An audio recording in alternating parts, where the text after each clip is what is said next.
নমস্কার, আজকে আমি একটি ভগবান শ্রীকৃষ্ণের খুব সুন্দর গল্প বলে শোনাবো। তো চলুন শুরু করা যাক। হরপালজি নামে একজন বাস করত এক গ্রামে।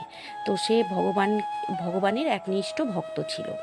সে ভগবানকে এতই ভালোবাসতো যে মানে সব কিছু সকাল থেকে উঠে তার একদম রাত্রে শোবার আগে পর্যন্ত সে ভগবানের নাম গান এবং ভগবানের সেবায় নিযুক্ত থাকতো।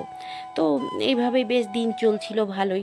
তো গ্রামের সবাই একদিন বলছে যে হরপালজি তুমি এবার একটি বিয়ে করো।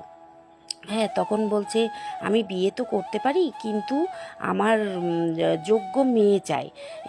যে মেয়ে ভগবান শ্রীকৃষ্ণকে বিনা স্বার্থে, হ্যাঁ, ভালোবাসবে এবং আমার সঙ্গে আমি যেমন পুজো পাল করি সেই রকম আমার সাথে এসে পুজো পাল করবে একনিষ্ঠভাবে। এই রকম যদি কোনো মেয়ে থাকে তবেই আমি বিয়ে করব। তো এইভাবেই দিন চলে যাচ্ছে। তো হঠাৎ একদিন এক ভদ্রলোক এসে হরপালজিকে বলল যে তোমার জন্য তোমার যোগ্য একটি মেয়ে পাওয়া গেছে। কীরকম না, তো সেই মেয়েটি একটি সংকল্প আছে যে প্রত্যেক দিন সে যেখানে বিয়ে করবে সেখানে সে প্রত্যেক দিন 1000 করে বৈষ্ণব সেবা দেবে। যদি কেউ বৈষ্ণব সেবা দিতে পারে তবেই তাকে বিয়ে করবে। তখন হরপালজি ভাবলো যে বাহ, এ তো ভগবানের আমার থেকেও বেশি ভক্ত মনে হচ্ছে।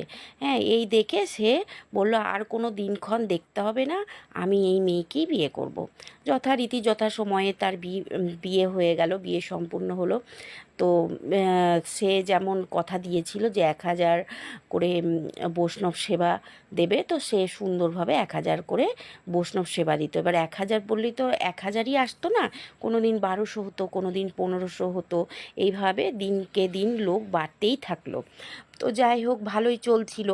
হ্যাঁ, এবার ওনার এই হরপালজি যে, তার কিন্তু সোর্স অফ ইনকাম ছিল তার পৈতৃক জমি জমা এইসবের ওপরেই তার চলতো দিন। তো